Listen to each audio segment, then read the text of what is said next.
Mail में it is 3.3 litres and the female it is 1.9 litres. ठीक है, is it okay? कहीं लिखते चलो आप लोग तो आपको आसान रहेगा। I have tried making it at one place ताकि आपको इजी रहे। एक्सपिरेटरी रिजर्व वॉल्यूम क्या होती है? वो टाइडल एक्सपिरेशन की एक्सेस एयर जितनी होती है, वो कितनी होती है? 1100 ml। ओके, दैट इज, हाँ, एनीबॉडी? जो इट इज 1200 ml। अगर 1100 दिया है, 1200 नहीं दिया तो 1100 can be the answer, but लेकिन 1200 ml होता है। और अगर मेल और फीमेल को डिफरेंशिएटिंग करने के लिए कई बार पूछते हैं तो मेल में कितना होता है? मेल में 1 लीटर्स और फीमेल में 0.7 लीटर्स। ठीक है ना? This is all as per गैनोंग्स।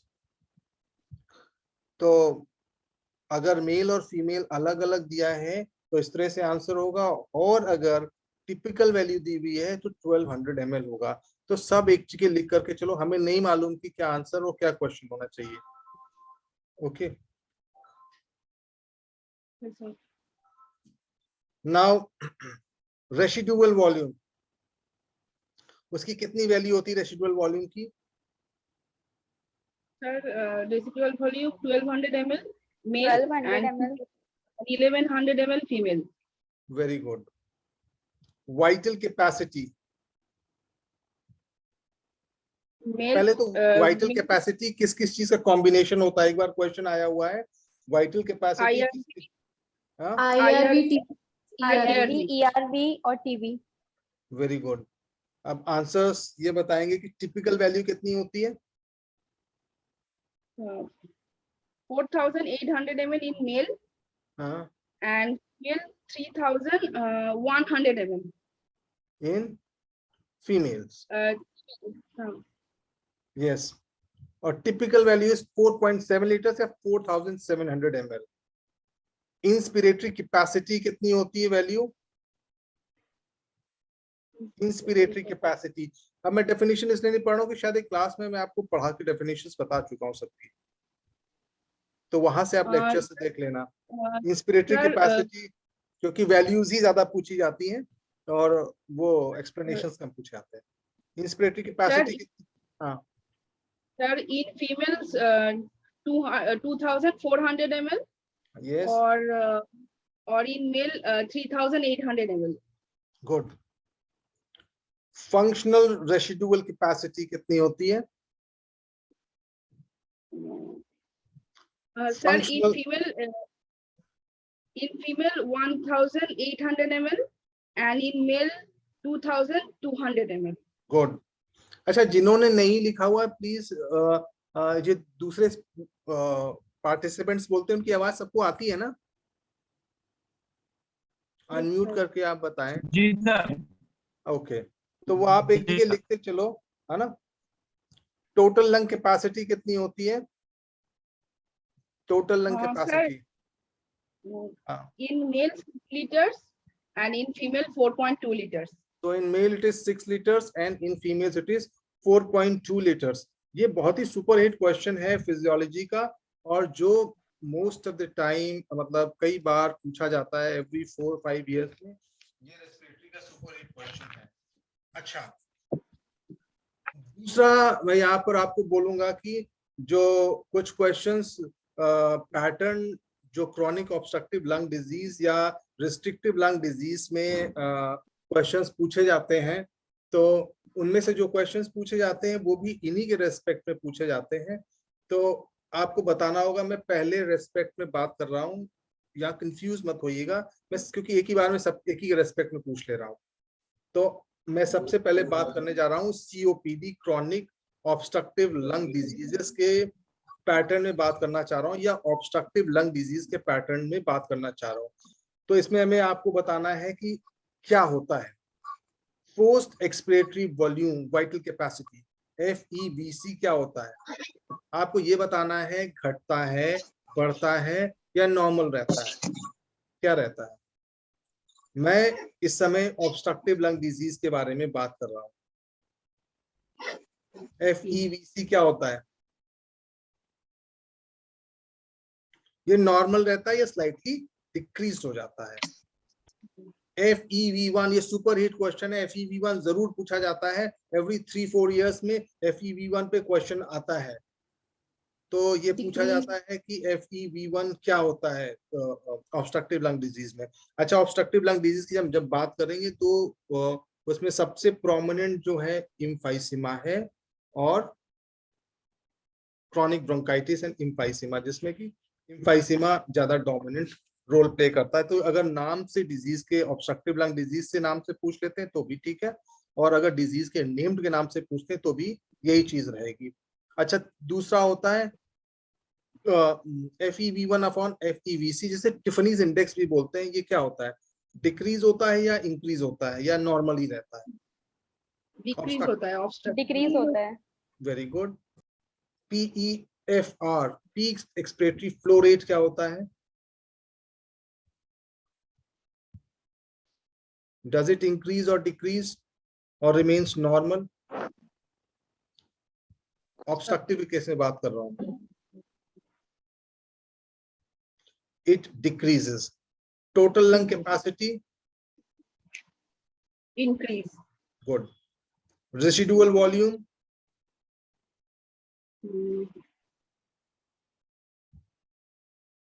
Residual volume? The increase होगा। Increase. Okay. Functional residual capacity?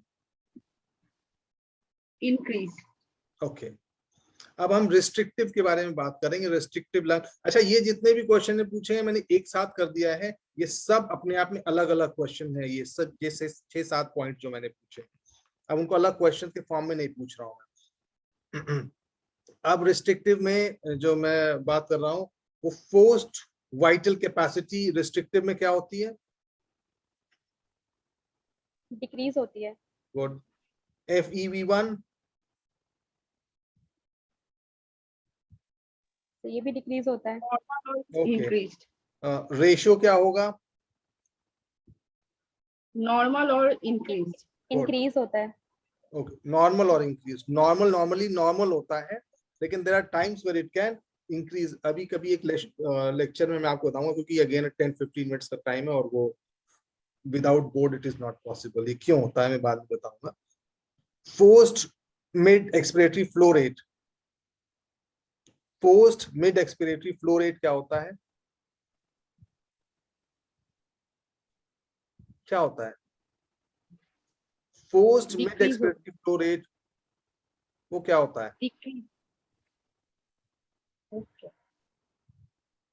Okay, decrease करता। somebody told कि वो decrease, it is decrease. Residual volume क्या होता है? Most of the time decrease करता। देयर कैन बी सर्कमस्टांसेस जहां पे वो नॉर्मल भी रहता है। तो कैसा क्वेश्चन बनता है प्लीज उसको उस तरह से देखकर करना। तो आप लिख लो normal to decrease. Functional residual capacity क्या होती है? Decrease. Good. Now we go different questions.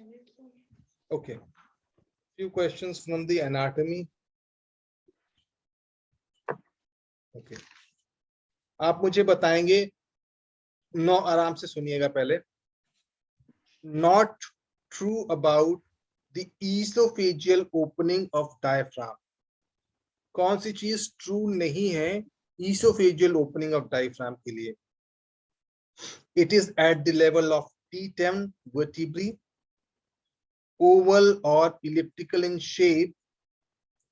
It is in central tendon of diaphragm. It is in the central tendon of diaphragm. Transmit the gastric nerves. कौन सा statement true नहीं है? I will repeat again. It is at the level of T10 vertebrae, oval or elliptical in shape. It is in the central tendon of diaphragm, or it transmits the gastric nerves. तो इसमें से कौन सा option except करके पूछा गया है? तो which will be the correct option? Except करके पूछा गया है। मैं रिपीट करूं क्या ऑप्शन फिर से? T10 vertebrae, It is at the level of T10 vertebrae, oval or elliptical in shape. It is on the central tendon of diaphragm, transmits the gastric nerves. क्या सही है इसमें? एक्सेप्ट करके पूछा मतलब क्या गलत है?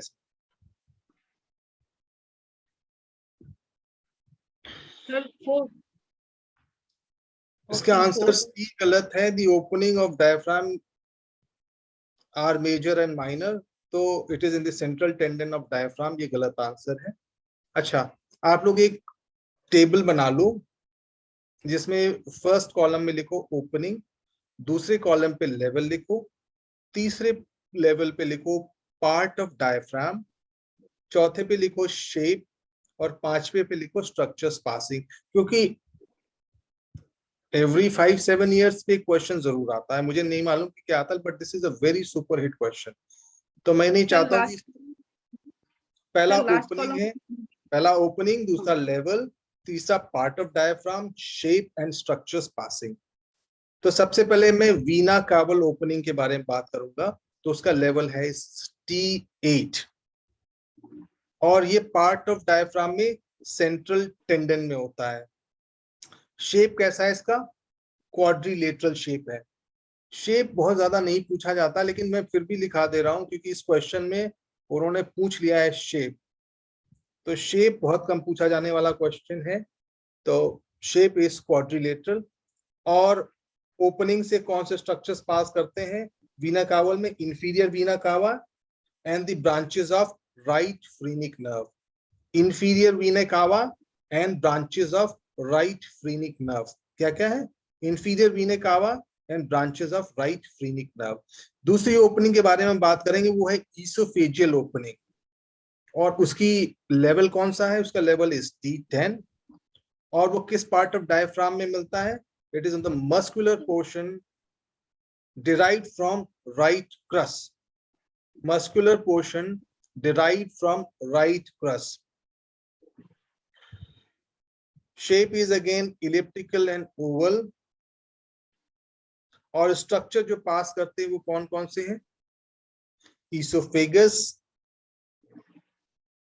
esophageal branch of left gastric vessels, esophageal branch of left gastric vessels and vagus. अगले बार से मैं बोर्ड पे ही पढ़ाऊंगा. इस बार मुझे शुरू करना था बट सम प्रॉब्लम की वजह से नहीं कर पाया हूँ. नेक्स्ट टाइम से मैं बोर्ड पे ही पढ़ाऊंगा. तो that will be on. Oesophageal में oesophagus, oesophageal branch of left gastric vessels, vagus और गैस्ट्रिक नर्व. सब लोग लिख पा रहे हैं ना? Yes sir. तीसरी ओपनिंग है अवोर्टिक और वो मिलती है T12 पर. और ये पार्ट ऑफ डायफ्राम है between right and left crus, between the right and left crus. और हम बात कर रहे हैं posterior to diaphragm, posterior to diaphragm, कुछ भी है, पोस्टीरियर टू डायफ्राम है और between right and left crus. Okay, ये part of diaphragm. Shape is round. जैसा नाम सजेस्ट करता है, स्ट्रक्चर जो पास करते हैं वो aorta, thoracic duct and azygos vein. क्या है? Aorta, thoracic duct and azygos vein. Okay.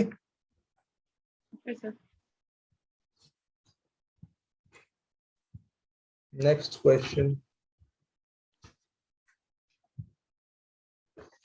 Again ये क्वेश्चन, अगेन ये भी बहुत आई बॉल पे क्वेश्चन कई बार पूछा जाता है. वो मसल से रिलेटेड क्वेश्चन है. Which one of the following extraocular muscle causes lateral movement? Which one of the following extraocular muscle causes lateral movement? Is it superior oblique? एक मिनट, lateral movement की बात कर रहा हूँ, ठीक है ना? lateral movement abduction की बात कर रहा हूँ. Which of the following extraocular muscle causes lateral movement, abduction and elevation of eyeball? Which one of the following extraocular muscle causes lateral movement, abduction and elevation of eyeball. Is it superior oblique? Is it inferior oblique? Is it superior rectus or is it inferior rectus? Anybody? Superior oblique, inferior oblique, superior rectus or inferior rectus? Lateral movement, abduction. Huh? Inferior rectus. The answer is inferior oblique. Okay. अभी मैं आपको इनकी muscles के बारे में और भी चीजें मैं बता देता हूँ, ये जो मसल्स है, क्योंकि ये मसल्स के मूवमेंट और इन चीजों पे कई बार क्वेश्चंस आया हुआ है। तो मैं पहले तो बताऊंगा कितनी वॉलेंट्री एक्स्ट्रा ऑकुलर मसल्स होती हैं। पहले तो आपको पता होना चाहिए there are 7 voluntary extra ocular muscles, ठीक है, जिसमें कि जो आपकी एक मसल होती है जिसे हम बोलते हैं लिवेटर पैल्पेब्रे सुपीरियोरिस, ये क्या करती है, अपर आई बॉल को करती है, मूव करती है। बाकी 6 मसल्स जो होती हैं वो क्या करती हैं, मूवमेंट को कंट्रोल करती हैं। अब मैं एक एक करके 6 जो मसल्स मूवमेंट को कंट्रोल करती हैं, जो कि अगर कई बार क्वेश्चन आएगा एक्सेप्ट आएगा तो उसका आंसर होगा लिवेटर पैल्पेब्रे सुपीरियोरिस। दूसरा, मसल्स के सप्लाई के बारे में क्वेश्चन पूछा जाता है कि all voluntary muscles are supplied by, तो most of the muscles except 2 muscles होती हैं, तो ज्यादातर मसल्स जो होती हैं वो थर्ड नर्व से सप्लाई होती है, and third nerve is known as your oculomotor nerve. तो अगर ओके, तो अगर मेजॉरिटी ऑफ वॉलेंट्री मसल्स किससे सप्लाई होती है तो उसका आंसर क्या होगा, थर्ड नर्व और ऑक्लोमोटर नर्व। लेकिन अगर पूछा जाएगा एक्सेप्ट, तो 2 जो मसल्स हैं जो कि थर्ड से नहीं सप्लाई होती हैं वो है lateral rectus and superior oblique. Lateral rectus और सुपीरियर ओब्लिक जो होती हैं, 6 मसल्स जो होती हैं लेटरल रेक्टस और सुपीरियर ओब्लिक, ये नहीं सप्लाई होती है। ओके, जो सुपीरियर ओब्लिक है वो 4th नर्व है, और 4th नर्व का नाम क्या है, ट्रोक्लियर। तो superior oblique is supplied by trochlear nerve. जो एक्सेप्ट वाले होते हैं क्वेश्चन ज्यादा बनते हैं, तो अगर आपके पास क्वेश्चन वो 4 हो सकता है, वो 5 मसल्स ना पूछा जाए सुपीरियर ओब्लिक किससे सप्लाई होती है, तो obviously that is trochlear nerve. और लेटरल रेक्टस किससे सप्लाई होती है, 6 से, और से कौन सी नर्व होती है, 6 इज एब्ड्यूसेन। Okay good. तो सारी वॉलेंट्री मसल्स थर्ड से सप्लाई होती हैं एक्सेप्ट 2, और वो कौन कौन सी हैं, superior oblique and lateral rectus. जो superior oblique is 4th and lateral rectus is 6th। अब ये 6 मसल्स जो कि मूवमेंट को कंट्रोल कर रही हैं, उनमें से जो 4 मसल्स होती हैं उनके प्राइमरी और सेकेंडरी एक्शंस होते हैं, यानी 2 एक्शंस होते हैं। 2 मसल्स होते हैं जिनके केवल प्राइमरी एक्शन होते हैं। पहले मैं वो 2 मसल्स बताऊं जिनमें केवल प्राइमरी एक्शंस होते हैं, उनका नाम है मीडियल रेक्टस और लेटरल रेक्टस। उसमें सिर्फ एक ही काम करती है, उनके कोई सेकेंडरी एक्शन नहीं होता है, वो होती है मीडियल रेक्टस और लेटरल रेक्टस। मीडियल रेक्टस क्या करता है, एब्डक्शन करता है, और लेटरल रेक्टस क्या करता है, medial rectus causes adduction, adduction. Medial rectus causes adduction, ADD. It causes adduction. And lateral rectus causes abduction, ABD. Lateral rectus causes abduction. अब मैं बाकी 4 मसल्स पे आऊंगा जो कि प्राइमरी और सेकेंडरी एक्शन दोनों होता है। जो सुपीरियर रेक्टस है उसका प्राइमरी एक्शन क्या, अगर प्राइमरी एक्शन की बात करेंगे तो that is elevation. The primary action of superior rectus is elevation. Secondary action is adduction and intorsion. Adduction and intorsion. इनका secondary action is adduction and intorsion. Inferior rectus का क्या काम है? Inferior rectus का काम है depression. और इसका secondary action is adduction and extorsion. Adduction and extortion. अब हम ओब्लिक में आ जाएं, सुपीरियर और इंफीरियर ओब्लिक। जो सुपीरियर ओब्लिक करती है वो इंटॉर्जन करती है। सुपीरियर ओब्लिक कॉजेस इंटॉर्जन और inferior oblique causes, ये primary Sir, action, intorsion primary. Okay, sir. superior oblique का primary action is intorsion Okay, sir. और inferior oblique का primary action is extorsion. Superior oblique का secondary action is abduction and depression. Abduction and depression. Inferior का है secondary action abduction and elevation. तो अगर आप देखो जो primary action, sir please repeat. यहाँ पे मैं एक पॉइंट बोलना फिर मैं दोबारा रिपीट करता हूँ। अगर आप देखो प्राइमरी एक्शन जो सुपीरियर और इंफीरियर ऑब्लिक का है वही सेकेंडरी एक्शन सुपीरियर और इंफीरियर रेक्टस का है। अगर आप primary secondary action superior inferior rectus primary action superior inferior का देखें तो वही सुपीरियर ऑब्लिक और इंफीरियर ऑब्लिक का सेकेंडरी एक्शन। मैं एक बार रिपीट कर रहा हूँ, वो आप फिर से देखो। Superior rectus का primary action is elevation and it is adduction and intorsion. Inferior का है it is depression और उसका secondary action is adduction and extorsion. Medial rectus का it is adduction ADD. Lateral rectus का it is abduction. Superior oblique का है it is intorsion और उसका secondary action is superior oblique का secondary action मैं बता रहा हूँ abduction and depression. Inferior oblique का primary action is extortion और उसका secondary action is abduction and elevation. So everybody has written? सबने पूरा लिख लिया है? Yes, sir. So should I Yes, move sir. into the question?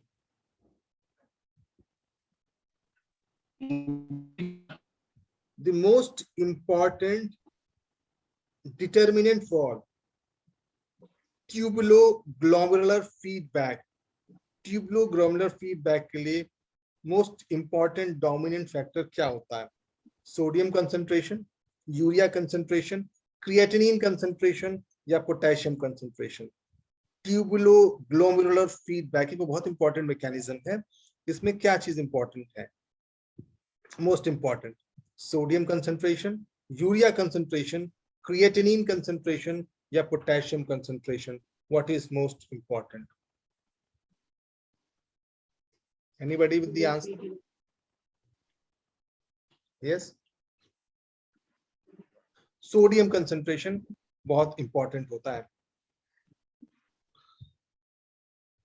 चलिए इसको इस मैकेनिज्म को बाद में एक्सप्लेन करेंगे, क्वेश्चंस बढ़ जाएंगे क्योंकि उसके लिए बोर्ड की जरूरत पड़ेगी। अच्छा, मुझे इनके आंसर्स बताइए।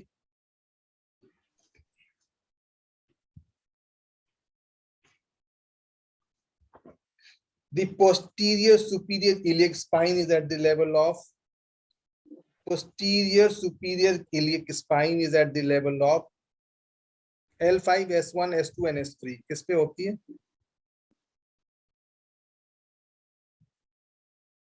Posterior superior iliac spine is at the level of L5, S1 और S3, S2, S3.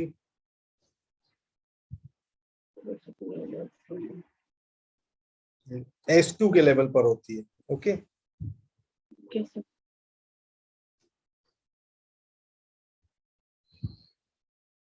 Thoracic duct is also known as what? Is it known as Hansen's duct? Is it known as Steensen's duct? Is it known as Paquet's duct? Is it known as Santorin's duct? कौन सा duct है? Hansen's duct is Santorin's duct. it is Paquet's duct. 10 minutes left. Okay, कोशिश करता हूँ जल्दी। अच्छा, जो सबसे ज्यादा पूछा जाने वाला क्वेश्चन वो क्या है? स्टीनसन्स डक्ट है। वो कौन सा कहलाता है? Parotid duct is also known as Stensen's duct. और डक्ट के बारे में बात करें। अच्छा, यहाँ पे क्वेश्चन है, ये सेल्फ रिलेटेड क्वेश्चन कई बार पूछा गया है। Which one of the following is lined by simple squamous epithelial cells? कौन सा चीज simple squamous epithelial cell से लाइन होता है? Is it loop of Henle, PCT, proximal convoluted tubule, distal convoluted tubule, or collecting tubule? Which one of the following is lined by simple squamous epithelial cells? कौन सी simple squamous epithelial cells? क्योंकि ये जो loop of Henle है इसमें अलग जगह पे अलग अलग cells होते हैं. Is it loop of Henle, proximal convoluted tubules, distal tubule या collecting tubules? So DCT. The answer is loop of Henle, or to be specific, it is descending and thin ascending. Descending and thin ascending जो होते हैं वो squamous से बनते हैं, लेकिन जो अगर thick ascending होता है वो बनता है आपका simple cuboidal cell से. लेकिन चूंकि loop of Henle ही दिया हुआ है only answer, तो ये loop of Henle होगा. लेकिन loop of Henle पे भी अगर कई बार differentiating पूछ लेता है तो it will be descending and thin ascending. Thick ascending नहीं होता है. जो proximal PCT की बात है वो simple cuboidal cell से बना हुआ होता है. Distal भी again cuboidal cell से बना होता है, and collecting tubule भी it is the same simple cuboidal cell. So सारे के सारे ज्यादातर cuboidal cell से बने होते हैं except the loop of Henle. Fibula is a sesamoid bone embedded in the tendon of. Sesamoid bone पे भी क्वेश्चन आते हैं.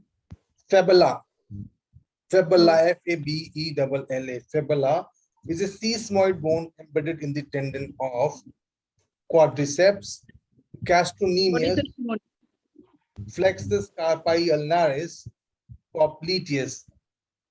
Quadriceps, gastrocnemius. Yes. Quadriceps femoris. Fibula. Fibula is gastrocnemius. अब आप अलग अलग के भी लिख लीजिए. जो पेटला सबसे ज्यादा पूछा गया है, पटला सबसे ज्यादा पूछा गया है वो है आपका क्वाड्रिसेप मसल्स. स्टाइमेला is popliteal muscle. C-Y-M-E-L-L-A. Stymela is popliteal muscle. Pisiform, ये भी कई बार क्वेश्चन पूछा गया है. पटला और pisiform सबसे ज्यादा पूछा गया है. Pisiform is flexor carpi ulnaris. Flexus carpi ulnaris. Fibula की तो हमने बता ही दिया, it is gastrocnemius. Now